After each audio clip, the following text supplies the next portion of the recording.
du moment où on sait pourquoi on le fait, moi, j'avais un énorme, un sentiment très profond de devenir père. Et une fois qu'on l'a, en fait, c'est exponentiel. Moins on y arrive, plus on a envie d'en avoir un. Non, mais arrêtez d'y penser.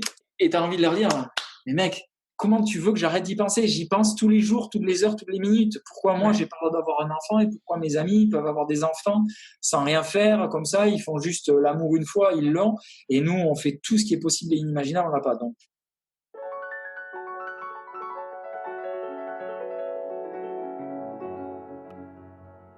Bienvenue dans Alors c'est pour bientôt, le podcast qui donne la parole aux femmes et aux couples qui rencontrent des difficultés pour concevoir un bébé. Chaque mercredi, je vous propose de partir à la découverte d'un nouveau témoignage et nous parlons des difficultés à concevoir un bébé et ainsi brisons le tabou autour des questions de fertilité. Moi c'est Anne Fleur, je vous parle depuis Boston aux États-Unis et je suis moi-même entrée en parcours PMA il y a quelques années. Dans Alors c'est pour bientôt, je donne la parole aux femmes et aux couples donc qui vivent ces moments et qui partagent avec générosité leur tranche de vie et le chemin emprunté pour commencer ou agrandir leur famille. Aujourd'hui, je vous fais voyager puisque je vous amène à la rencontre de Christophe qui nous raconte son parcours avec Jessica, sa femme, et comment il est devenu l'heureux papa d'un petit Robin depuis le sud des États-Unis à Austin au Texas. Jessica et Christophe ont pris le chemin de la PMA en France à l'époque, en 2013, pour les aider à assouvir leur désir de parentalité malgré leur infertilité inexpliquée. Dans cet épisode, vous allez découvrir le parcours de ce couple et les conseils de Christophe pour gérer votre entourage et pour prendre soin de nos couples mis à rude épreuve bien souvent pendant nos parcours. Je vous préviens, vous allez aussi avoir des frissons lorsque vous découvrirez la scène digne d'Hollywood que Christophe décrit lorsqu'il raconte comment il a appris que la FIV avait fonctionné et donc que le test de grossesse était positif. Finalement donc, après 5 inséminations et une FIV, un petit embryon s'est bel et bien accroché pour le plus grand bonheur de ses parents. Petit détail qui a son importance, Christophe et Jessica venaient de gagner la carte verte de résident permanent aux États-Unis à la loterie américaine juste avant cette fameuse FIV. Et Christophe nous partage un autre parcours du combattant pour faire venir son fils aux États-Unis et lui obtenir une carte verte à lui aussi. Enfin aujourd'hui, Christophe et Jessica sont prêts et reprennent le parcours de la PMA pour agrandir la famille. Il nous raconte le contraste de la prise en charge aux États-Unis par rapport à ce qu'il a connu en France et le clientélisme américain qui peut parfois choquer, surtout lorsqu'on a connu la version française auparavant. Bref, un bel épisode, plein de bons conseils, de bonne humeur, d'émotions et de voyage. Alors c'est parti, je vous présente Christophe. Bonne écoute! Bonjour Christophe, bienvenue sur le podcast. Comment vas-tu et d'où est-ce que tu nous parles? Alors là, je parle du bureau de ma maison à Austin, la capitale du Texas. La capitale du Texas aux États-Unis, d'accord. Sympa, c'est un peu exotique tout ça. Voilà, on est là depuis presque 3 ans avec ma femme et notre petit garçon qui a 3 ans et demi qui s'appelle Robert. Ah, super, d'accord. Et alors, est-ce que c'est l'accent du Texas que j'entends? Pas du tout. Moi, je suis originaire du sud-ouest, à moitié les Landes, à moitié le Pays Basque. Ça fait 3 ans qu'on est ici et j'ai toujours pas perdu mon accent, fort heureusement. Je pense que tu le perdras pas. Non, c'est impossible. C'est fini. C'est ça. Ça fait partie de toi. Bon, super. Mais écoute, en tout cas, merci beaucoup d'avoir accepté donc de témoigner, de venir raconter votre histoire à toi et ta femme. Comment est-ce qu'elle s'appelle d'ailleurs pour qu'on puisse un peu savoir de qui on parle? Alors, ma femme s'appelle Jessica. On est ici, entre autres, grâce à elle. Notre petite histoire, très rapidement, c'est qu'on a gagné, il y a un petit peu moins de 5 ans, on a gagné la green card à la loterie américaine. Ah, génial, ok. Voilà. Alors, on avait joué les deux. C'est moi qui ai été tiré au sort. Moi, je jouais depuis, ça devait faire la 10 ou 12e fois. Je crois que j'ai dû commencer. Ah oui, tu étais déterminé, quoi. Oui, ça faisait très longtemps que je voulais partir aux États-Unis. Okay. On avait nos boulots respectifs en France et il y a 4-5 ans, alors qu'on était déjà dans des process de PMA en France, et ben, j'ai gagné la green card. Ma femme, comme on était déjà mariés depuis plusieurs années, l'a eu d'office. Et après, ça a été encore un process, comme notre fils est né après qu'on l'ait eu. On a dû faire tout un processus pour que lui, il l'ait aussi. Et au final... on a hésité, on savait pas où aller. Moi, je voulais aller en Californie, mais le coût de la vie est horriblement cher. Donc, elle m'a dit, je la revois encore me dire, sois ouvert d'esprit. Je te propose Austin au Texas parce que c'est la 2e Silicon Valley des États-Unis et la 3e mondiale. Et moi, le Texas, de suite, j'ai vu les clichés, les cow-boys, le pétrole, les fusils, la totale. Et en fait, il s'avère qu'Austin, qui a été élu, je crois, pour la 3e ou 4e fois, ville où il fait le plus bon vivre aux États-Unis, est vraiment, vraiment une ville exceptionnel. Il n'y a qu'une chose qui est vraiment horrible, c'est la météo. Il fait très chaud tout le temps, notamment l'été, et très très humide. D'accord. Hormis ça, c'est fantastique pour le coût de la vie, le travail, la sécurité, les activités pour les enfants. Hormis ça, c'est fantastique. Austin est vraiment une ville, on regrette rien du tout. Super. Et alors, merci pour cette présentation. Et toi, alors du coup, de mémoire, quand on a discuté un petit peu avant cet enregistrement, tu étais pompier en France, c'est ça? Oui, voilà, c'est ça. Moi, j'étais Ouais. pompier depuis, alors de métier exactement depuis 1998, exactement. Ok. Wow. Je suis rentré à 18 ans à Paris, aux pompiers de Paris, et en 2004, je suis rentré dans les Pyrénées-Atlantiques, chez nous, chez les sapeurs-pompiers d'Anglet, vers Bayonne, Biarritz et tout ça en fait. Et donc de 2004 à 2000, on est parti en 2017, sachant que déjà en 2010, j'avais pris une année de dispo et on était parti vivre de disponibilité, pardon. On était parti vivre au Canada. Et on avait déjà tenté, on avait essayé d'avoir un visa américain qu'on n'avait pas eu. On s'était rabattu sur le Canada et on n'a pas laissé tomber. 7 ans après, en 2017, j'ai repris. Alors j'ai pris un congé parental d'abord, comme tout fonctionnaire, il y a droit jusqu'aux 3 ans de l'enfant. D'accord. Donc c'était jusqu'en décembre dernier et ça s'est transformé en disponibilité depuis 6 mois et j'y ai droit. Pendant plusieurs années. Donc, pour l'instant, je suis en activité de chez les pompiers. Et j'ai créé mon entreprise ici à Austin, en fait, depuis. D'accord. Une entreprise de quoi, alors? C'est une entreprise de remodeling. En fait, je rénove des maisons et des appartements chez les particuliers ou on achète des maisons, on les retape. Donc, voilà, un sacré changement d'orientation quand même. Enfin, ça n'a rien à voir avec les pompiers. Alors, ça n'a rien à voir avec les pompiers, mais en France, moi, je faisais ça. J'ai toujours été passionné d'immobilier, en fait. D'accord. J'ai fait ça très jeune. Dès que j'ai eu mes premiers salaires à 20 ans, j'ai acheté mon premier appart pour le rénover et le garder quelques années, le revendre, ainsi de suite, ainsi de suite. J'ai toujours été immobilier. Ma femme aime énormément ça aussi. Donc, on l'a fait ici. Et comme c'est une ville en pleine expansion, il y a énormément de travail. Je suis très, très content. Ah, super. Mais écoute, il faudra qu'on se reparle pour mon autre podcast sur l'expatriation. Ton histoire a l'air super intéressante. D'accord. Mais aujourd'hui, on est là pour discuter de votre parcours, justement, pour devenir parent, à toi et Jessica. Ça fait du coup combien de temps que vous êtes ensemble avec Jessica? On est ensemble depuis, on va fêter dans 10 jours, on va fêter nos 14 ans. On est ensemble depuis le 15 juin 2006. Exactement. Ah, waouh, félicitations, super. Donc, d'accord. Merci. Donc voilà, ça fait 14 ans. Et alors, est-ce que l'envie de devenir parent est venue rapidement dans votre couple? Non, parce que dans le monde domicile, j'avais 26 ans, elle en avait 21, elle a 5 ans de moins que moi. Non, pas du tout même. Elle est venue bien plus tard. Je crois qu'elle est arrivée grosso modo, moi j'avais 30 ans. Elle en avait 25, ça devait être aux alentours de 2010-2011. Et elle était encore étudiante, elle finissait, elle s'est réorientée, elle était d'abord dans le droit notarial en fin de parcours, elle était à 2 semaines de passer son examen pour être notaire, et en fait elle s'est réorientée complètement dans le e-commerce, et bien lui en a pris puisque c'est grâce à elle maintenant qu'on est ici. Et du coup, elle, comme elle était encore dans les études, c'était pas le but d'être parent, même si elle a toujours voulu être. C'était pas la priorité, quoi. Ouais. Voilà, exactement. Et moi, comme j'étais plus vieux, le désir de paternité est arrivé. Et je crois qu'en 2011, vraiment, elle m'a dit bon, écoute, maintenant, je suis prête. Voilà, let's go. Elle avait son premier boulot. Elle travaillait à l'époque. Elle avait trouvé. On habitait à Bayonne, mais elle avait trouvé à Cdiscount. Je sais pas si c'est pas de la pub, c'est juste pour dire. Non, bien sûr. Discount qui est à Bordeaux, c'était le leader du e-commerce en France. Elle était super contente. Ouais. Et du coup, on s'est dit bon, allons-y, on va voir ce qui va se passer, quoi. Ouais, d'accord. Cool, ok. Ouais.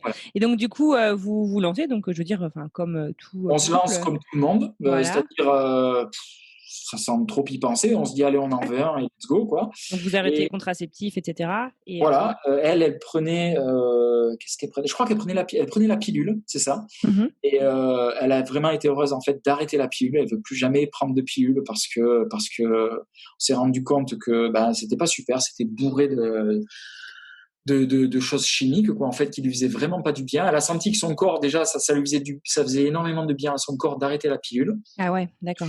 Et au bout de quelques mois, rien ne s'est passé. Donc, on a commencé à se poser un petit peu des questions. Quand tu dis quelques mois, c'est quoi? Alors, C'est 6 mois, 12 mois, pour 18 être mois? honnête, Je je vais sais avoir plus. du mal à me C'est pas grave. rappeler. Ça doit être, oui, ça doit être ça. Ça doit être 6, 9 mois, quelque chose comme ça. D'accord, OK. On s'était bien entendu renseigné. D'abord, on avait vu que grosso modo, la moyenne pour avoir un enfant, c'était, alors je me souviens plus exactement, mais entre 6 mois et 2 ans, grosso modo. Donc, on a dû quand même aller jusqu'à ces 2 ans-là, je pense. Oui, ça a dû nous mener jusqu'à 2013, Ah où ouais, on quand s'est même. dit: Vous avez «Bon, été quand même, patient, hein. Ouais, ouais», et puis c'était lourd, et puis on faisait comme tout le monde. À l'époque, on téléchargeait les applis pour savoir quand faire un câlin, pour savoir quand était mmh sa période d'ovulation, pour savoir quand, pour matcher, quoi, bien en sûr. clair. On faisait tout comme il fallait. On commençait, comme tous ceux qui essayent d'avoir un enfant et qui commencent à avoir des difficultés, on était incollables sur comment on faisait un enfant, quoi, c'est-à-dire les Ouais, périodes d'ovulation, parce avant tout ça, tu connaissais rien? comme tout le monde, on s'en fiche un petit peu, quoi. Bah, bien sûr. On y va, et puis ça marche, et puis c'est génial, quoi. Et normalement, ça marche. Bon, bah là, ça Ouais. marchait pas du tout. Mmh. Et en 2013, on a décidé, et voyant que tous nos amis, en plus, c'est ce qui se passe souvent, hein, tous nos amis commençaient à avoir des enfants, euh, et puis on s'est dit, bon, mais c'est parti. Allez, on va commencer à se renseigner. Alors pour ça, l'État français est très très bien fait, ou l'aide, enfin je sais pas quel terme employer, la Sécu, enfin tu vois ce que je veux dire. Ouais. Tout ça, c'est vraiment bien fait. On a été énormément accompagnés. On a d'abord eu rendez-vous, puis on a dû en parler pour voir si c'était pas trop prématuré. Quand les experts de la santé ont vu qu'on était ensemble déjà depuis 7 ans environ, que moi j'avais 32 ans, elle 26, on cochait un petit peu toutes les cases. Donc on a été pris en charge à ce moment-là. Donc vous êtes allé voir d'abord, la gynéco ou le gynéco de Jessica qui vous Exactement. a, envoyé vers la PMA? Vous avez fait faire une batterie d'examens, j'imagine? Exact. On a fait tout ce qui était possible et imaginable, mais vraiment tout. Toi aussi, du coup? Oui, alors moi j'ai eu Ouais, droit ouais. à la totale aussi. Ouais. C'est bizarre qu'on a 32 ans qu'on l'a jamais eu. Donc bon, bah, de toute façon, quand on se lance, je pense, dans une PMA, il faut complètement oublier j'ai pas envie de dire son amour propre, mais il faut oublier un petit peu, pas la pudeur non plus, mais un petit peu quand même, quoi. Ouais, On si, sait bien qu'on sûr. va passer par des étapes qui vont être un petit peu hors normes et bizarres. Et Ouais. puis bon, du moment où on sait pourquoi on le fait, moi j'avais un énorme, un sentiment très profond de devenir père. Et une fois qu'on l'a, en fait, c'est exponentiel. Plus on dit que, Ouais, enfin, ça part pas. moins on y arrive, plus on a envie d'en avoir un. Mmh. Hein, je disais toujours, le pire conseil que des amis pouvaient nous donner, on mettait quelques amis dans la confidence, c'était non mais arrêtez d'y penser, Mmh. euh, Le arrêtez d'y penser. classique. Et t'as envie de leur dire, mais mec, comment tu veux que j'arrête d'y penser? J'y pense tous les jours, toutes les heures, toutes les minutes. Pourquoi moi, Ouais. j'ai pas le droit d'avoir un enfant, et pourquoi mes amis peuvent avoir des enfants sans rien faire, comme ça, ils font juste l'amour une fois, ils l'ont, et nous, on fait tout ce qui est possible et inimaginable, on l'a pas. Donc à un moment donné, bon, ben voilà, on est on est en train de faire quelque chose qui sort du commun complètement. Mmh. Donc la pudeur, on l'oublie, et on fait tout ce qu'il faut pour avoir un enfant. Voilà. D'accord. OK. Donc du coup, bah, tu as complètement raison là, ce classique, j'ai envie de dire, faut pas y penser, on Mm. on a tous entendu Oui, c'est pour ça, et s'il y en a qui entendent et c'est impossible. qui commencent la PMA et tout ça, j'ai vraiment envie de leur dire, c'est horrible ce que je veux dire, oubliez vos amis. Vos amis, à part ceux qui ont déjà vécu la même chose, et nous, on a des amis qui le vivent, et du coup, on essaie d'avoir un discours complètement différent. C'est vraiment le discours que je donne toujours à nos amis, c'est alors certainement pas de dire arrêtez d'y penser, surtout pas ça. C'est continuez à vous aimer, parce que les PMA, soit ça soude énormément un couple, Ouais. soit ça les scinde complètement. Donc, continuez à vous aimer, et surtout, gardez espoir. Parce que c'est pas les autres qui auront espoir pour vous. Donc, gardez espoir. Et à un moment donné, eh ben, voilà, un petit coup de la chance, ça marchera forcément. Mais surtout, gardez espoir et continuez à vous aimer. Mais écoute, c'est C'est beau, génial hein. ça. Mais c'est C'est beau beau, ce hein. que tu dis, mais ouais, carrément. Et je le pense en plus. Mais en plus, tu le penses et je suis d'accord. Non, mais tu as complètement raison. Voilà. Alors donc du coup, tu disais effectivement que vous avez mis, quelques amis, dans la confidence. Vous en avez parlé aussi dans la famille? Alors la famille, au début on voulait pas trop, parce que voilà, c'est les années 2013, c'est pas c'est démocratisé, mais sans l'être comme aujourd'hui, ça peut l'être énormément.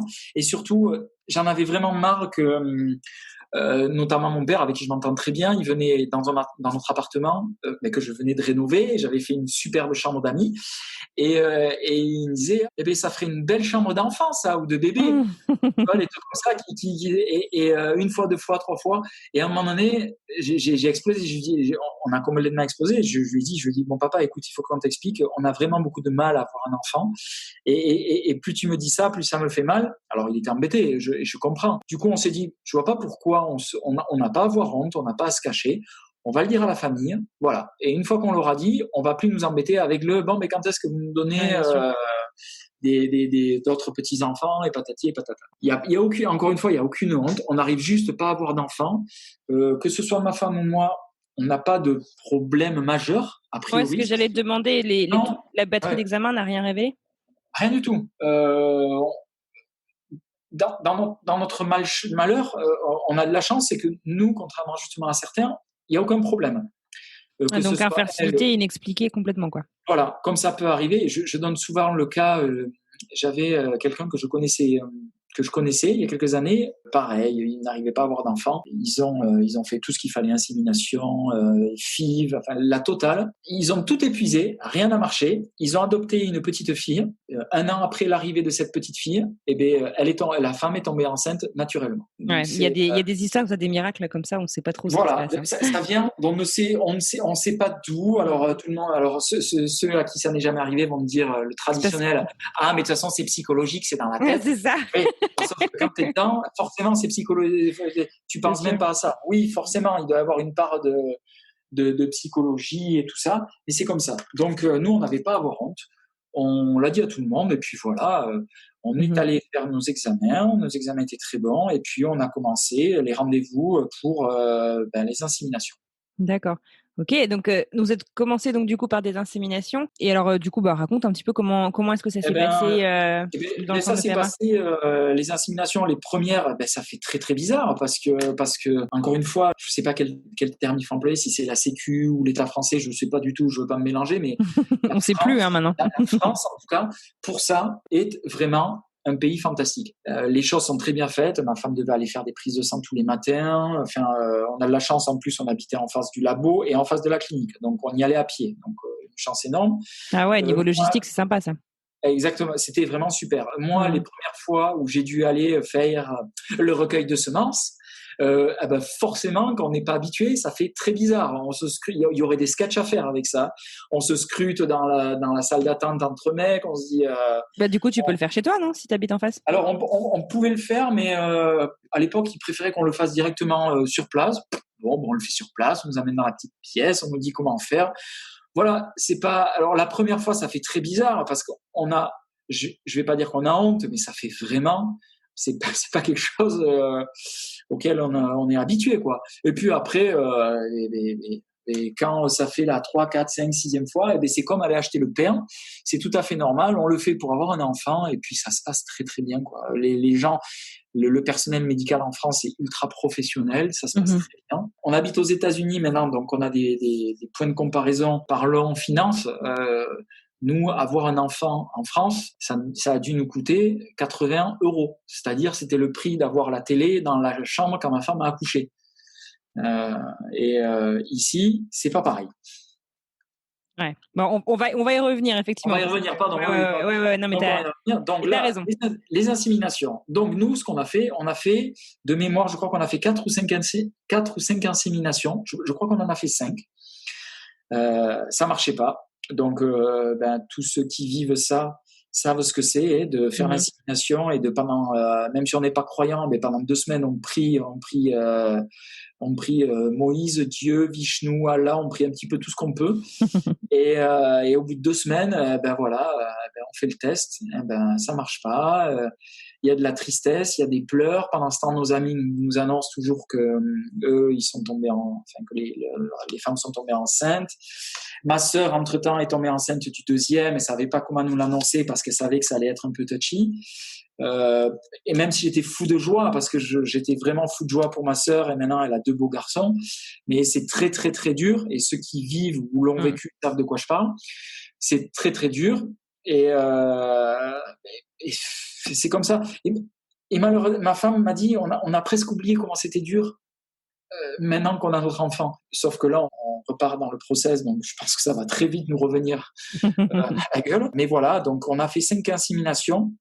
Tu te souviens à peu près combien de temps ça vous a pris? Parce que selon les centres, on vous impose des pauses plus ou moins longues entre les cycles. Exactement. Je crois que c'est nous qui voulions aller vite parce qu'on en avait marre d'attendre. Plus on était j'étais en train de construire notre maison, plus on avait gagné la green card. Enfin, nous, on a eu 2 vous l'aviez déjà gagné quand vous avez commencé le protocole, la vache. Ah oui, on a été sélectionné, on a été tiré au sort en mai 2015. Et on avait déjà commencé le protocole depuis 2 ans. Et Jess n'était toujours pas enceinte. D'accord. Donc, autant te dire que là, on a eu 1 ou 2 ans. Mentalement, il fallait être vraiment accroché. Il fallait s'aimer très fort déjà, parce que entre construire une maison, gagner une green card, essayer d'avoir un bébé via PMA, il faut être vraiment, vraiment, vraiment accroché. Et donc, je crois de mémoire que ça devait être, on faisait des pauses de 2, voire peut-être 3 mois maximum. D'accord. Ok, c'est quand même pas mal. Ouais, on les enchaînait vraiment, vraiment, vraiment vite, quoi. On voulait vraiment tout enchaîner. On avait un réel désir de bébé. Ouais. Et en fait, au bout de la 5e, le gynéco de ma femme, qui était vraiment super. Je le nomme pas, je peux le nommer ou pas Bien sûr, au contraire. Alors c'est le docteur Campi à la clinique Bellara de Bayonne, qui était absolument génial. De toute façon, tout le service justement d'aide là est fantastique. On s'entendait vraiment très bien. On lui a bien fait comprendre qu'on voulait vraiment passer très vite aux étapes, au supérieur. Et en fait, on a très vite attaqué la FIV. Et donc, je crois, de mémoire, ça devait être en mars 2016. Et bien, on a fait la première FIV. D'accord. Donc, on savait pas trop où aller. Ma femme, encore une fois, de mémoire, donc il y a eu la stimulation ovarienne avant, la FIV.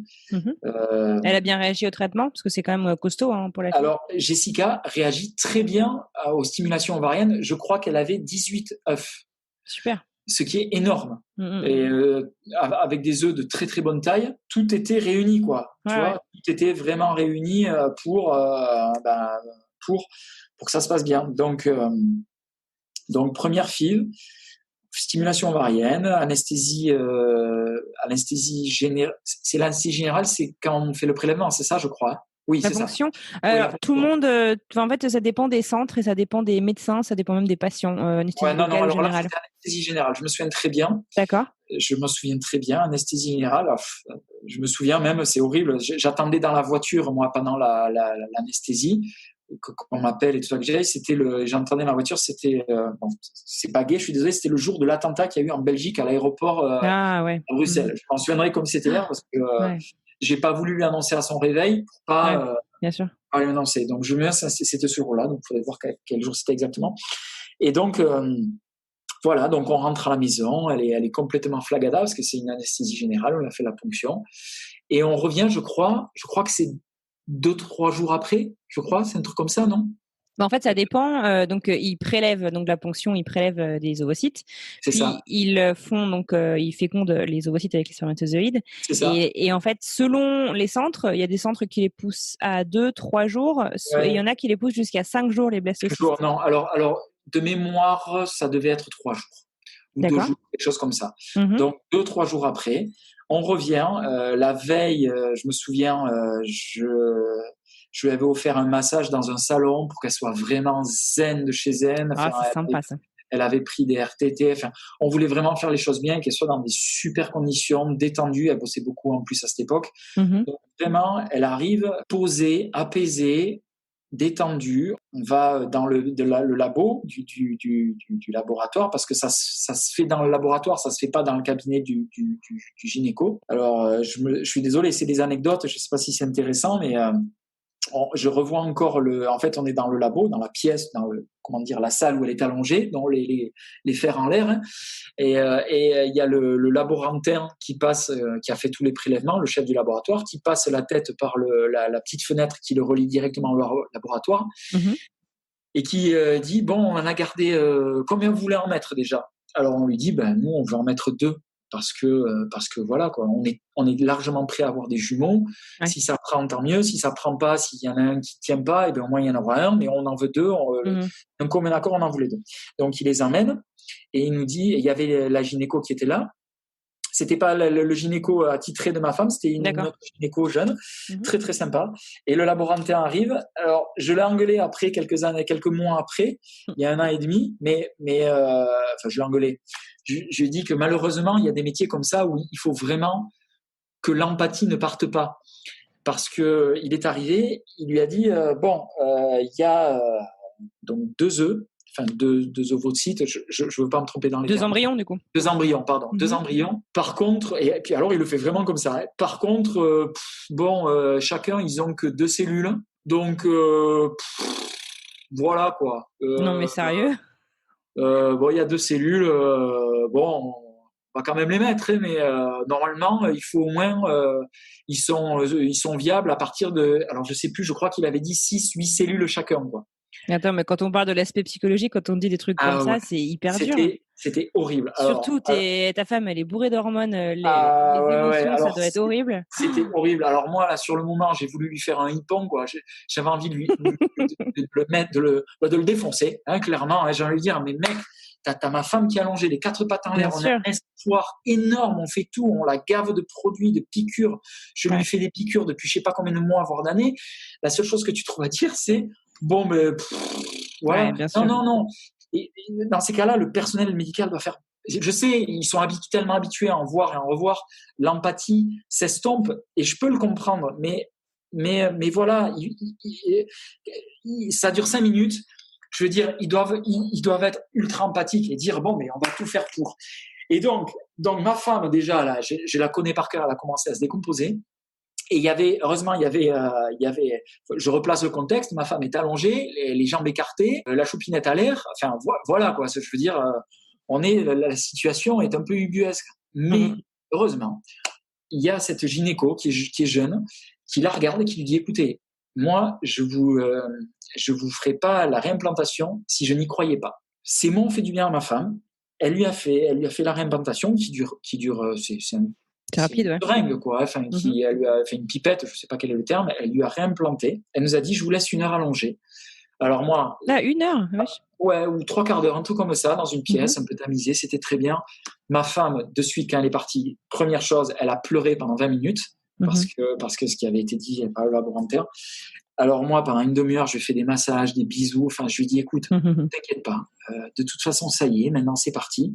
Mhm. C'est pas parce que ce qu'il t'a dit, sachant qu'on avait demandé quand même s'ils avaient vu des cas où il y avait que 2 cellules et qui avaient été viables, donc qui avaient donné un enfant, ils nous ont dit oui, mais grosso modo, je sais pas si c'était pas du style 8%, quoi. C'était rien du tout. Je lui dis bon, écoute, il y a 8%, ça fait quand même de l'espoir, hein, donc on va y croire. Et voilà, donc ça a été très dur, ça a été 2 semaines horribles. Moi, je reprenais le chantier, je reprenais mon travail, je reprenais le chantier de ma maison que je construisais pendant ce temps. Ouais. De la haine contre ce laborantin, mais je reviendrai après sur quand je l'ai revu là, il y a 1 an et demi. Mhm. Et en fait, un jour, je suis au chantier, je sais que c'est le jour J où Mhm. elle doit faire le test. Mais à notre niveau, c'était même plus un test de, comment dire, où on fait pipi sur la pipette, là, Un test de grossesse test de urinaire? grossesse. Ouais. Voilà, exactement. C'est plus ça, c'était carrément prise de sang, quoi. D'accord, vous avez même pas vu, elle a pas du tout fait de test maison. Elle a résisté à l'attente. Ouais, ouais, ouais, ouais. Waouh, impressionnant. On en a fait un quand même après, pour nous, pour l'avoir. Mais, et donc elle y va, elle va faire la prise de sang. Et là, il fallait attendre, elle y va, je crois, vers 8 heures du mat. Et on devait attendre 2-3 heures. Et c'est une journée particulière au chantier. Je recontextualise. Elle vient au chantier, elle est dans notre petite voiture, au téléphone avec le laborantin, et moi, je suis sur la route en train de faire la circulation pour que les voitures passent, parce que c'était le jour où j'avais un camion qui venait me livrer, je sais plus quoi, les parpaings ou je sais plus quoi. Donc, je fais la circulation, mais en même temps, je la vois à 50 mètres dans la voiture Tu au sais qu'elle est au téléphone. téléphone avec les résultats, quoi. Et là, je me dis, bon sang, mais qu'est-ce qui. Enfin, je me dis pas bon sang, Ouais. hein, je me dis d'autres mots. Hein. Je me dis, mais qu'est-ce qu'il lui dit? Il lui dit que c'est mort. De toute façon, c'est mort, pas photo. Et je la vois, elle parle, et je la vois pas du tout sourire, je la vois rien, neutre et tout ça. Et moi, je fais la circulation. Bon, c'était une circulation à 2 balles. Je crois que je faisais passer toutes les voitures des deux sens en même temps. Je regardais que ma femme. J'aurais pu faire 10 accidents. Et en fait, je vois ma femme sortir de la voiture. Elle vient vers moi. Elle me fait, et je lui dis, bon, ben voilà, on savait. Elle me fait, je suis enceinte. Je lui dis, et tu vois, rien que d'en reparler, ça m'émeut énormément. Je comprends. Et elle me fait, ben écoute, je suis enceinte. Ça a marché, quoi. Je lui dis, mais c'est pas vrai. Et du coup, on s'est serré, on était au milieu de la route, on s'est embrassé, on s'est serré, je crois, pendant 5 minutes. Comme dans les films. Il y a eu 2 bouchons des 2 côtés. On s'en fout. Et c'était énorme parce qu'on a relevé la tête, et en fait, il y avait une petite mamie, c'était la première voiture, elle était derrière son pare-brise, elle nous regardait faire un câlin. C'était très mignon. Et puis voilà, donc en fait, ben voilà, je sais pas d'où c'est venu. Première FIV, 2 cellules, 8% de chances que ça marche. Ça a marché, fantastique. Donc malheureusement, il y en a qu'un qui a tenu. Et là, il est en train de manger au rez-de-chaussée, de manger des pâtes. Et il a une patate. D'ailleurs, je le surnomme souvent mes 2 cellules, parce que je me dis, si ça, c'est 2 cellules, s'il en avait 8, moi, aujourd'hui, je serais décédé, je crois, parce que j'aurais jamais tenu. Ben voilà, il a tenu. Elle a eu une grossesse absolument merveilleuse. Je veux dire, on ne pouvait pas rêver d'une belle grossesse. Tout s'est très bien passé. Elle n'était pas immunisée contre la toxo, donc comme c'est moi qui cuisine dans le couple, eh ben voilà, on a tout fait. On a lavé les salades. Enfin, on a tout lavé. Je lavais tout à la fin. On a fait les choses bien. Elle a pas mangé. Elle a mangé beaucoup de fruits, beaucoup de légumes pendant la grossesse. Jamais de junk food, bien sûr pas d'alcool, pas de cigarettes, rien du tout, de tout ça. On a eu une grossesse merveilleuse. Donc ça, c'était en mars. Sauf que comme on avait gagné notre green card et qu'il fallait tous les 6 mois qu'on aille aux États-Unis pour ne pas perdre le bénéfice de cette green card, et bien l'été, on est allé. Alors on devait aller. En fait, on voulait juste mettre un pied aux États-Unis pour faire l'aller-retour. Faire le tampon, quoi. Ouais. Voilà, le tampon. Donc on avait pris un billet le moins cher et le plus rapide. On avait pris un Madrid-Miami. Pas de chance, boum, Zika. Le moustique Zika arrive. Et c'est là, pas du tout pour la grossesse. On commence à voir des vidéos de femmes enceintes piquées par le moustique Zika. Horrible, quoi. Ça faisait des enfants atrophiés. Et du coup, on commence à stresser. Donc, du coup, on change nos plans. On prend juste le billet d'avion et on prend une nuit d'hôtel dans l'aéroport de Miami. En fait, c'est pas vrai. On part Vous avez vraiment fait l'aller-retour, quoi. Non, alors même pas. Le lendemain, on prend un vol pour Chicago où il n'y avait pas de problème de Zika et tout ça. Et en fait, on avait pris déjà nos billets de 2 semaines pour Miami, Madrid. Et du coup, on est parti 2 semaines à Chicago en plein été, en plein mois d'août. Et on a fait un road trip de 8 jours. On a fait 4 jours à Chicago qu'on ne connaissait pas et qui était une ville magnifique. Et on a fait 8 jours ou 9 jours de road trip dans le Wisconsin et dans le Minnesota. On a fini par génial. Et c'était absolument génial. Donc voilà. Et elle était enceinte de combien de temps là? Du coup, elle sortait de son premier trimestre. Elle était enceinte de 5 mois. Ouais, d'accord, c'est ça. Voilà. Elle rentrait presque dans le 3e. Août, elle était enceinte de 5 mois. Elle a commencé à avoir son petit bidon, donc le road trip se passe très bien. Je te jure, alors franchement, c'est pour ça qu'on re-signerait de suite pour une grossesse, parce que sa grossesse s'est passée, c'était fantastique. Et voilà, on arrive donc à décembre. Robin était prévu, je crois, pour je sais plus, pour le 21 décembre, quelque chose comme ça, je me souviens plus exactement. Et on est à notre maison de chantier, je suis en train de monter la cuisine. Et là, elle a des contractions énormes le 16 décembre au soir. Elle a des contractions, mais plus que d'habitude. Je lui dis, oula, tes contractions, là, elles sont pas comme d'hab. Elle me dit, ah non, elles sont vraiment pas comme d'habitude, quoi. Je dis, ok, donc c'était 19h, branle-bas de combat, on rentre à l'appart. Et elle, la chose qu'elle redoutait énormément, c'était d'aller à la maternité et de ne pas être assez dilatée et qu'on la renvoie chez elle. Donc, en fait, c'était 20 heures. Elle a commencé à avoir des énormes contractions. Moi, je marque sur une feuille toutes les contractions, les espaces entre chaque contraction. On l'a gardé depuis la feuille. Je marque toutes les contractions pendant 1 heure. Donc, on appelle la maternité. Ils nous disent non, restez un peu plus. Ma femme avait fait beaucoup, beaucoup de sophrologie et c'est ce qui lui a permis de tenir. Gérer la douleur, ouais. Ouais, exactement. L'anecdote, c'est que moi, la veille, j'étais de garde à la caserne et j'avais fait une nuit blanche. Donc j'avais rattaqué de suite par le chantier et du coup là, on arrivait à minuit et je m'endormais quoi. Elle faisait sa sophrologie dans la chambre et moi je m'endormais. Elle m'engueulait, tu pourrais rester quand même éveillé. Je dis, là, je tiens plus. Donc je m'endormais et en fait et je sais pas comment elle a fait pour tenir, parce que et à 2 heures du mat, elle me dit faut qu'on y aille parce que là j'en peux vraiment plus. Ouais. Donc on y va. La maternité était à même pas 10 minutes. On y va, on arrive. Et en fait, elle était énormément dilatée. Ils lui ont dit Bob, on vous garde, vous repartez pas et on va même de suite en salle d'accouchement parce qu'elle était à, je crois, 6 ou 7, un truc comme ça. Et là, la sage-femme, elle me dit bon, mais monsieur, allez chercher vos valises. Donc je redescends sur le parking et là pour la première fois et je l'avais dit à ma femme, pour la première fois de ma vie, sur le parking j'étais tout seul, il faisait un froid de canard en plus, je me dis oh bon sang, je vais être papa. C'est vraiment le moment où j'ai compris que là j'allais être réalisé papa. Quoi. Ouais, là je commençais vraiment à réaliser. Et en fait on est remonté, on nous a mis en salle, devait être 3 heures du mat, il n'y avait personne, donc génial quoi, on était les seuls. Et on nous a dit bon, mais vous avez encore un petit peu de temps. Donc moi, je me suis endormi dans la salle d'accouchement et elle était allongée. Et en fait, branle-bas de combat, ils nous ont dit vous avez encore 2-3 heures. Et en fait, une demi-heure après, ils sont revenus. Alors moi, ils m'ont réveillé. Alors ma femme me rengueulait parce que je m'endormais. et en fait, il est venu à une vitesse et c'est carrément ma femme. On a vu la tête sortir. La sage-femme a demandé à ma femme si elle voulait le sortir. Ma femme dit oui, je veux le sortir. Elle a juste pris sous les bras, elle a tiré hors d'elle. Mmh. Et c'est magique ça. C'était hallucinant. Enfin, ma femme, c'est une guerrière quoi. Bah ouais. Elle te l'a sorti et on l'a mis. Je lui dirai toujours, je crois que le plus gros regret de ma vie, c'est de ne pas avoir filmé de suite les yeux de mon fils là, parce que en fait, il n'a pas pleuré. On l'a mis de suite sur le ventre. Il l'a regardé il avait des yeux. Contrairement, il y a des enfants qui ont les yeux fermés.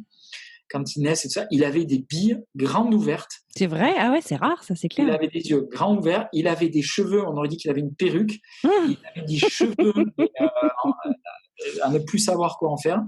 En fait, il s'est allongé sur le ventre de ma femme, il a regardé pendant peut-être 20 secondes, il a regardé droit dans les yeux, et après il a pris le sein, et voilà. Et ça s'est passé, mais je veux dire, nous on a eu un parcours chaotique pour faire ce bébé, mais après la grossesse, l'accouchement, fantastique quoi. Oh, c'est génial. Et voilà, donc Robin est né le 17 décembre 2016 à 5h30 du matin, un truc comme ça. Ça s'est très très bien passé et on était les parents les plus heureux. Ouais, voilà. C'est génial, ça c'est une superbe histoire, ça, c'est super, d'accord. Ouais. Et alors donc du coup, vous êtes nouveaux parents, la vie est belle, vous faites du coup tout le bazar administratif, si je puis dire, pour pouvoir trimballer toute la famille de ce côté-là de l'Atlantique, aux États-Unis. Mais ça c'est rien, parce qu'entre-temps, comme on avait eu entre-temps la green card, on l'avait eu un an avant qu'il ne naisse, et du coup, on se dit, ok, mais comment on fait maintenant pour que lui, il ait la green card? On va sur les blogs, il y a à boire et à manger. Il y en a qui disent mais comme vous avez la green card, il l'a automatiquement. C'était archi faux. Ça aurait été peut-être vrai si on avait habité aux États-Unis, mais quand on n'habite pas encore aux États-Unis et que nous on a la green card, mais que lui ne l'a pas, c'est le parcours du combattant. Donc on se renseigne, tout le monde nous dit prenez un avocat. On se renseigne auprès d'une avocate française à Los Angeles, d'une avocate aussi à New York. Ils nous disent, eux, ils nous avaient carrément conseillé non, mais venez accoucher aux États-Unis. On avait pensé à aller accoucher aux États-Unis carrément, de prendre une assurance privée, mais tout un tintouin. Et en fait, ma femme, qui a fait 5 ans ou 6 ans de droit, et en plus qui est une énorme geek, elle fait des recherches, elle retrouve une femme allemande en Allemagne à qui c'est arrivé. Oh, wow.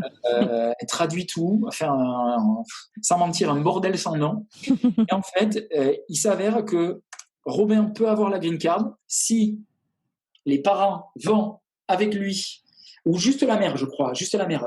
Ils vont avec lui aux États-Unis et les seules conditions à remplir, c'est que ce soit la première fois depuis l'accouchement que la mère aille aux États-Unis et que l'enfant n'ait jamais mis un pied aux États-Unis. Je te le livre comme ça, grosso modo, c'était ça. Bon, très bien, on se dit, mais comment on fait alors? Alors, on dit, on bataille pas, on refait la même chose. Robert a 4 mois, on est en avril 2017. On se prend un aller-retour le moins cher et le plus rapide, Paris-New York. Et en fait, on arrive à New York à 22h, la boule au ventre. On se dit, est-ce que ça va marcher? Est-ce qu'on a fait tout ça pour rien ou quoi? Et en fait, on a rempli les formulaires qu'il fallait pour la demande de green card. Et dès qu'on passe à la douane, à la US Border, on nous dit, très bien, on vous amène dans un bureau. On nous amène dans un bureau où il y a, on est dans le cliché du film où avec les miroirs sans teint, etc. Ah ouais, alors on est vraiment à la douane new-yorkaise, c'est-à-dire on a plein de Mexicains qui attendent. On est dans le cliché, quoi. Et on a plein de police officers qui sont sur un bureau long de 5-6 mètres. Ils sont surélevés par rapport à nous, ça fait très juge. Juste avant, donc on est crevé, on vient de se claquer 8 heures de vol, il est 22h, on a un bébé de 4 mois. Wow. Juste avant qu'on arrive, le police officer, il venait de pourrir un mec, un asiatique qui était là, je sais pas, pour une question de visa, mais il le pourrissait. Mais je crois l'étape suivante, c'était il le foutait en tôle, quoi. Il le pourrit. Ah ouais. On se dit, mais où est-ce qu'on est, quoi? Et en fait, notre tour arrive, ça doit être minuit. On est exténué. Robert, il est à l'ail complet. Et en fait, il nous dit, oui, très bien. Est-ce que c'est... Et en fait, à l'américaine, c'est-à-dire si tu coches les cases, il n'y a aucun problème. Ils nous disent, est-ce que c'est la première fois, madame, que vous revenez aux États-Unis depuis que vous avez accouché? Oui, monsieur. Est-ce que votre fils est la première fois qu'il vient aux États-Unis? Oui, monsieur. Bon, mais très bien. Vous voulez qu'il y ait ces 3 prénoms sur sa green card? Oui, monsieur. Bon, mais très bien. Ah oui, facile, vous la recevrez. Donc, en fait, voilà, ça s'est passé en une demi-heure. D'accord. C'était pile ou face. On est sorti de là, il était 2h du matin. On était complètement ravagés. Mais on était vraiment, vraiment heureux. Ça y est, on avait la green card. Donc, on est resté 4 jours à New York. On est resté à l'heure française pour pas déphaser notre fils. Donc, on se couchait tous les soirs à 17h et on se levait par contre à 4h du matin. C'était 11h en France. Et comme ça, le jour où on reviendra en France, on ne serait pas déphasé. Et voilà. Ok, d'accord. Mais non, c'est une sacrée aventure, tout ça. Super. Et alors, du coup, là, vous aimeriez agrandir la famille, est-ce que j'ai compris? Voilà, depuis qu'on est ici, donc depuis 3 ans, nous on avait déjà notre fils avait pas 1 an qu'on voulait en deuxième. Vous étiez prêts? Ah oui, oulala. Je crois que même ma femme venait d'accoucher, le lendemain elle a voulu un deuxième. Et en fait, on a de la chance que ma femme travaille dans elle travaille chez Indeed, moteur de recherche d'emploi, donc dont le siège est à Austin. Elle travaille pour le marché français, elle est analyste. Et elle a la chance, voilà, on a super assurance, le top. Donc on s'est renseigné.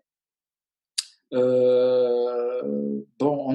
est d'abord allé au Texas Fertility Center d'Austin. Et là, on a senti que pendant des mois et des mois, on a été mené en bateau parce que, je vais la faire très courte, on sent vraiment qu'on était plus des patients comme on l'était en France, mais qu'on était des clients. C'était vraiment ce qu'on a ressenti. La preuve en a été, c'était en décembre dernier. On n'avait pas reçu encore de confirmation de l'assurance, savoir s'ils prenaient en charge, pas en charge. C'est tellement nébulaire ici le système de santé.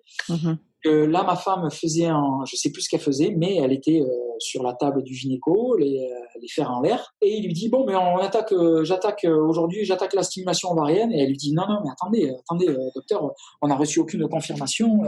Si, c'est bon, vous inquiétez pas, on l'a reçu, il n'y a pas de souci, c'est bon. Et là, ma femme, heureusement, moi j'étais pas là, je bossais. Elle a dit écoutez, non, on fait rien du tout. On n'a strictement rien reçu, on va attendre de voir. Et il lui en a pris parce qu'une collègue à ma femme de sa boîte, il lui est arrivé exactement la même chose, sauf que son assurance ne prenait pas en charge et elle a reçu une facture de $17 000. Oh la vache. Donc, je lui dis, mais t'imagines, on aurait $17 000 quoi, si t'avais pas dit non, quoi. Donc, on s'est barré de chez eux parce qu'on sentait vraiment que c'était, pourtant c'est le truc qui a pignon sur rue ici. On s'est barré. On est en train d'en faire un autre là qui a l'air très très bien. Et là, notre assurance, long story short, ils veulent pas d'abord nous payer de FIV parce qu'une FIV coûte très cher. Ouais. Ils veulent d'abord payer des inséminations, voir si ça marche. Parce qu'une insémination coûte bien moins cher. Et puis bon, si ça marche pas, bon là, on passera à la FIV. Néanmoins, la FIV, grosso modo, si on a bien compris, on devra quand même sortir entre 7 et 8 000 $ de notre poche. Et pourtant, elle a une très bonne assurance. Mais là, d'abord, on doit commencer. En fait, il faut qu'on coche des cases. Ouais. Donc, tout simplement, là, on a commencé même pas les inséminations, on a juste commencé la stimulation ovarienne. Donc, on fait la stimulation ovarienne. Moi, je lui fais les piqûres. Voilà. Donc, en France, je lui faisais les piqûres. Je lui ai fait des dizaines et des dizaines et des dizaines de piqûres. Là, j'en ai fait une. Le jour J, on a dû faire le câlin. Bon, on va essayer de garder espoir, mais on sait que ça marche pas avec nous, que nous, la FIV marche. On va faire les 2 stimulations ovariennes. Après, on va faire les inséminations. Je crois qu'on doit en faire 4 ou 5. A priori, elles sont prises en charge, tant mieux. Mais c'est malheureux, quoi. Je veux dire, on parle de vie humaine. C'est là où on se rend compte qu'en France, je te dis, ça nous a coûté 80 €, quoi, le prix de rester dans la chambre. C'est comme ça, on le sait. Les États-Unis, moi, c'est un pays que j'aime énormément, mais c'est un pays qui a des sortes de lacunes, notamment au niveau peut-être de la santé, au niveau de l'éducation, au niveau de l'écologie. On le sait tout ça, malgré tout. Tu vois, comme je dis souvent, un ami, c'est quelqu'un c'est quelqu'un que l'on connaît très bien et que l'on aime malgré tout. Bon, mais les États-Unis, c'est pareil, quoi. On connaît, on sait comment c'est, et malgré tout, je ne peux pas m'empêcher d'aimer ce pays. On travaille dur on a économisé de l'argent exprès pour ça. Donc, on va essayer de faire ça. On se dit juste que si la FIV marche pas, là, c'est carrément 7 000 $, quoi. À tel point, on a hésité. On est rentré en France il y a 1 an et demi. Et c'est pour ça que je parlais du laborantin qui n'avait pas été très empathique. Je lui avais dit, vous n'aviez pas été super empathique quand même sur le moment. Et il avait fait un peu son mea culpa. Il dit, ouais, je sais, mais j'en vois tellement tous les jours que il me dit, mais il avait pris à la rigolade et ça s'était très bien passé. Et c'est un très bon gars, et très pro et tout ça. Et sauf qu'il voulait pas nous donner non plus de faux espoirs, ce que je peux comprendre. Bon, je dis, je combats entre faux espoirs et carrément. Autant qu'ils disent rien, quoi, des fois. Ouais, voilà. Donc voilà. Et du coup, en fait, on est allé en France il y a 1 an et demi carrément pour se renseigner, comme on n'est plus couvert par la sécurité sociale, pour carrément se payer la FIV. Et on s'était renseigné auprès de toute l'équipe là qui nous avait suivis. Une FIV en France nous revenait grosso modo à tout compris 3 800 €. Donc l'un dans l'autre, avec les billets d'avion, avec le fait de se loger pendant 1 mois, ça revient au même prix qu'ici en restant sur place, tu vois. C'est le même tarif, donc bon, on a fait le choix de partir de France. Maintenant, on en assume, hein, mais c'est clair que nous, on est béni, quoi. On a déjà eu un enfant. Il y en a qui ont du mal à en avoir ne serait-ce qu'un. Et je pense à eux, mais énormément, parce que je souhaite que tous les gens qui ont du mal à avoir un enfant aient un enfant, quoi. Et puis alors, je te dis, je sais que c'est pas le sujet, mais alors moi, je suis ouvert pour tout. Que ce soit les gays, les lesbiennes, ils veulent un enfant, mais qu'ils aient un enfant, quoi. Je veux dire, donner de l'amour à un enfant, il n'y a pas plus beau au monde pour moi. Que ce soit un papa, maman, je m'en fous. Donner de l'amour à un enfant, c'est fantastique. C'est pour ça. Et nous, de l'amour, enfin voilà, le cœur, on le divise pas en deux, quoi. Tu vois, on le multiplie, le cœur. On veut qu'une chose, c'est en avoir une deuxième. Et on se le disait encore ce week-end, c'est horrible parce que tu te dis, sans faire Calimero, mais pourquoi nous, quoi? Pourquoi nous? Pourquoi on n'a pas le droit? Et à côté, tu vois, des fois, des gens, ils te disent, non, on a eu un enfant, c'est un accident, on a eu un enfant. Je dis, putain, mais me dis pas ça. Moi, l'enfant, je le veux, mais plus que tout, quoi. On essaye d'élever notre enfant du mieux qu'on peut. On veut, Robin, c'est mignon, quoi. Tu vois, là, ce week-end, on sent qu'il a des désirs des envies, parce que il faisait un câlin à sa maman sur le ventre. Il lui faisait des bisous sur le ventre. Il lui dit, maman, je crois que tu as un bébé dans le ventre. C'est mignon, mais c'est horrible à entendre, quoi. Ouais, bien sûr. dire non Robert, alors je vais t'expliquer le parcours de la PMA. Alors, et c'est beau quoi. Mais en même temps, tu sais, alors, bien sûr, sans rentrer dans les détails pour un petit garçon de 3 ans et demi, mais en même temps, je trouve que il faut en fait qu'on normalise aussi ces parcours en fait, parce que tu le disais au début de cet épisode, il y a aucune honte à avoir en fait à passer par la PMA. Finalement, ça touche oui, un couple sur 5 au minimum. C'est un oui, couple sur 5, puisque les stades de la PMA en France, comme ce n'est pas accessible aux couples homosexuels ou aux mamans solo, bah du coup ça compte même pas. Enfin, ça touche même encore plus de exactement, personnes, je pense. Et exactement.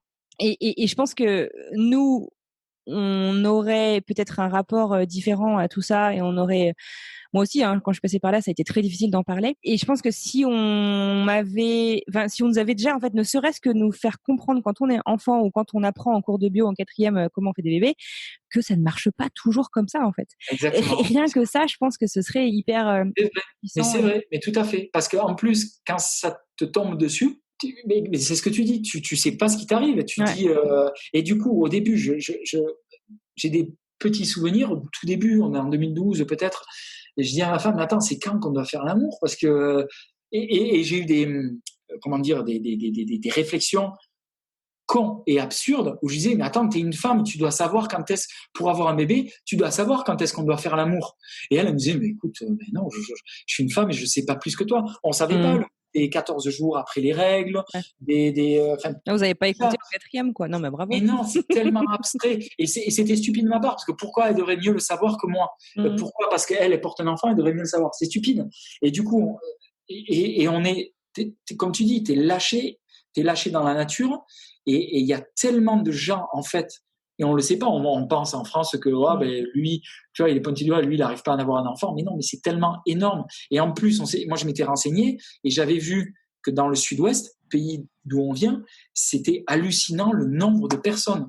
Mmh. C'était un truc de fou par rapport au reste de la France. Alors, je ne sais pas sur quoi on peut mettre ça, sur le fait qu'il y ait énormément d'agriculture, énormément de pesticides, je ne sais pas. Ouais, Alors, ouais. j'en sais rien. Mais Mmh. tu vois, tu te raccroches à quelque chose, quoi. Mais Ouais. moi, j'habitais, quand j'étais petit, pendant 20 ans, j'ai habité dans un village qui était au milieu des champs de maïs, quoi. Sous-Stom, pour ne pas le nommer. Mmh. Euh, donc, tu te poses des questions, mais tu es tellement laissé tout seul, tu dis, enfin, c'est horrible. Quand tu n'arrives pas à avoir un enfant et que tu veux un enfant, Mmh. c'est horrible. Et C'est il n'y a vraiment pas horrible. moyen de ne pas y penser, que les Tu y choses soient penses. bien dites. Tu y penses tout le temps. Bien sûr. Tu te, tu deviens. Il y a un sentiment. Je ne sais pas ce que c'est la jalousie. C'est un sentiment. J'ai beaucoup de défauts, mais je n'ai pas celui de la jalousie. Et quand tu n'arrives pas à avoir d'enfant, eh ben, tu commences à être peut-être pas jaloux, mais envieux de tous ceux qui commencent à en avoir autour de toi. Et tu te dis, mais bon sang, qu'est-ce que j'ai fait, moi? Qu'est-ce que j'ai Bien fait sûr. de mal? Pourquoi je n'ai pas d'enfant? Et c'est Je quand veux mon donner tour, la quoi. vie, Bien je sûr. veux élever un enfant, je veux donner de l'amour. Mmh. Et c'est horrible. Et du coup, eh ben, ça peut arriver que tu te fermes avec tes amis. Je me souviens m'être énormément, on s'était pris la tête avec un couple d'amis un jour parce que on était 3 couples d'amis, 3 couples de très bons amis. Les 2 autres couples avaient chacun 2 enfants.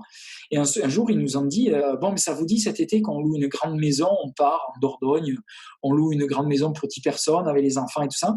Et ma femme, elle a dit, écoute, il faut que je vous dise honnêtement. Et elle dit à une des filles, elle dit, je ne me vois pas partir en vacances avec vos enfants. Et du coup, une des femmes du couple lui a dit, c'est énervé. Elle a dit, mais attends, qu'est-ce qu'il y a? Ils ont pas assez bien mes enfants pour moi, pour toi. Et là, ma femme lui a dit, c'est énervé. Il lui a dit, mais attends, tu peux comprendre, on essaie d'avoir des enfants depuis des années et partir en vacances avec des enfants, tu t'imagines pas à quel point c'est horrible pour nous, quoi. Et là, du coup, la fille en face de nous, qui est une fille très intelligente, elle a compris de suite. Et voilà, donc on peut très vite se bloquer avec la famille, avec les amis. On peut très vite se fermer de tous les liens sociaux qu'on peut avoir, quoi. C'est horrible de ne pas avoir un enfant. C'est pour ça que moi, quand je suis en contact avec des gens dont je sais qu'ils n'arrivent pas à avoir d'enfants, j'essaye d'être le plus empathique possible, quoi. Et surtout, par contre, ne pas faire, tu vois, ne pas les prendre en pitié. Parce que ça, là, il n'y a rien de pire, quoi.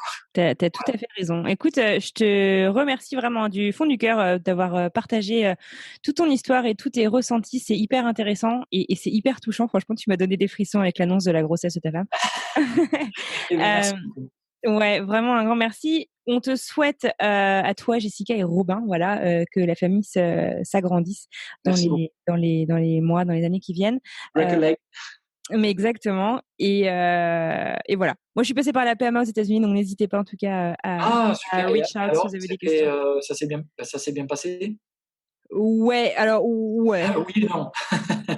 J'ai été très bien prise en charge. Moi, j'ai trouvé que le côté humain était génial par rapport à la D'accord. France. Ça allait beaucoup plus, nous, dans le nouveau centre que l'on pratiquait, le côté Ouais, humain. Je ouais, tiens à dire, c'est pas tout le monde pareil, mais là, le c'est premier, ça. c'était cliché, quoi. Mais c'est vrai que les Américains ont tendance dans d'autres, enfin pas que en PMA, tu vois, mais dans d'autres choses en fait à monétiser et t'as pas l'impression d'aller voir un médecin parfois. Ouais, c'est ça. Mais moi dans la PMA en tout cas ça n'a pas été le cas. Vraiment j'ai eu Tant mieux, l'impression tant mieux, tant mieux. Ben, tant mieux. d'être hyper à l'écoute. Quand on m'appelait pour m'annoncer les résultats de prise de sang, parce que oui j'ai eu plein de résultats négatifs. Ouais. Et ben c'était avec beaucoup d'empathie toujours. Tu vois c'était pas bon bah c'est négatif revenez Petite bonne tu vois. journée, quoi. Bonne journée. Ouais, c'était voilà. Et puis le jour où on m'a annoncé aussi que c'était bon, j'ai senti vraiment la joie en fait dans la voix de la femme, tu vois, qui m'a annoncé le résultat. Super. Et ouais, moi j'ai eu de la chance, c'est qu'on a une super assurance Assurance. aux US, donc on n'a pas payé, on n'a rien payé ni à l'accouchement ni en parcours. Et pour la PMA non plus, t'as rien payé au final? Non, mais je suis pas allée jusqu'à la FIV. Alors après la FIV, je sais que Ah, d'accord. Ah, je sais super. qu'en FIV j'aurais pu, Ah, mais ouais. ouais. Toi, c'est venu grâce aux inséminations? Non, enfin en gros, moi j'ai un truc qui s'appelle les ovaires polykystiques et de l'endométriose. Ah, dans l'endométriose, oui, ouf là, Donc c'est en gros, la maladie du siècle. ouais, c'est ça. Et donc, en gros, si tu veux, c'est pas impossible de tomber enceinte naturellement, mais c'est plus compliqué. Et donc, en fait, après, on a fait 4 ou 5 inséminations. Je me Oui, suis pété le genou au ski dans les Alpes. d'accord. Euh, du coup, on a fait une pause parce que voilà, techniquement, OK, c'était pas possible. Et en gros, ce qu'on m'avait dit, c'est bon, bah maintenant, ça va être la FIV. Et moi, j'en étais un peu malade en fait à l'idée de commencer la FIV. Je sais pas, j'avais vachement peur en fait de ça. Donc, d'accord, on a fait une pause pour vraiment réfléchir. Moi, j'étais prête à passer par l'adoption et d'accord. mon mari était pas encore prêt, tu vois, il avait besoin d'y réfléchir. OK. Et en fait, là, on a découvert que je tombée enceinte naturellement. Ah, mais Voilà. fantastique. Tu Eh vois, ben, après 5 ans d'essai. Tu ah, vois. eh ben, tu vois, eh ben, c'est magique. Ouais. Mais ton J'espère que le deuxième sera un peu plus simple parce que nous aussi, on va s'y remettre. Mais ouais, ouais, mais ton exemple, enfin, combien de fois je l'ai entendu ça? On a fait une mais pause, c'est pas parce que j'ai arrêté d'y penser. Hein, par contre, j'ai bien ouais, continué je me d'y doute, penser. Hein. je me doute, mais la pause, des fois, fait du bien. Écoute, Ouais. écoute, Ouais. on verra, hein, Ouais. Mektoub, on verra Ouais. bien. Ouais. Non, mais exactement. Mais en tout cas, je vous souhaite tout le meilleur du monde. Merci beaucoup. Tiens-nous au courant de la suite de votre parcours. On sera ravis de partager des nouvelles aussi avec les auditeurs et les auditrices. Avec grand plaisir. Et puis voilà, je te souhaite une très très bonne soirée. Eh ben, bonne soirée à toi aussi, Anne Fleur. Et parenthèse, c'est un très joli prénom, Anne Fleur. Merci beaucoup. Voilà, c'est pas courant. Eh ben, bonne soirée et bon courage, ceux qui écouteront, bon courage à vous. Continuez à vous aimer et gardez espoir. Ouais, c'est magnifique comme fin. Merci beaucoup. Et voilà, c'est la fin de ce nouvel épisode. Merci infiniment à mon invité pour son partage et merci à vous d'avoir écouté jusqu'au bout. Si vous souhaitez soutenir le podcast, parlez-en autour de vous, partagez-le avec votre entourage afin vraiment de permettre à toutes les femmes, hommes, couples qui passent par là de retrouver ces témoignages pleins d'informations, d'espoir et de bienveillance. Sinon, rendez-vous sur Apple Podcast pour donner 5 étoiles au podcast et lui laisser un petit message afin de nous aider à gagner en visibilité. Si vous souhaitez venir débattre, poser des questions à propos du dernier épisode avec la communauté, rejoignez-nous sur Instagram @alors-c'est-pour-bientôt-podcast et pour témoigner, direction le site internet alors-c'est-pour-bientôt-podcast.com. Sur ce, je vous souhaite une excellente journée et j'ai déjà hâte de vous retrouver mercredi prochain.